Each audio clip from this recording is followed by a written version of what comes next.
श्री स्वामी समर्थ महाराजांना जन्म आणि मृत्यू दोन्ही नाही, मग ते प्रकट कसे झाले?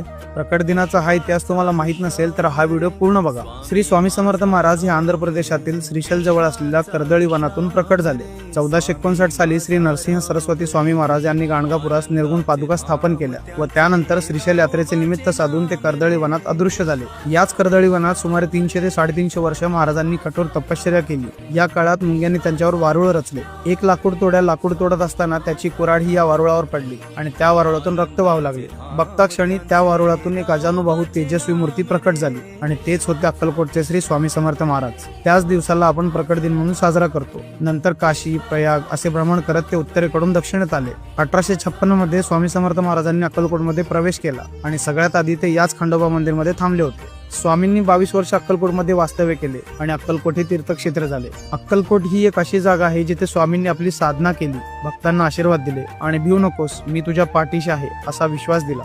तुम्हाला कधीही वेळ मिळाला तर एकदा अक्कलकोटला नक्की भेट द्या, कारण स्वामींच्या दर्शनाच्या वेळी एक वेगळीच आध्यात्मिक ऊर्जा जाणवते जी शब्दात सांगताच येणार नाही। स्वामींच्या कृपेने तुमच्या जीवनात सुख, शांती आणि समृद्धी येवो हीच या प्रकट दिनी स्वामींकडे प्रार्थना। जर तुम्हाला प्रकट दिनाची ही माहिती आवडली असेल तर पेजला नक्की फॉलो करून ठेवा।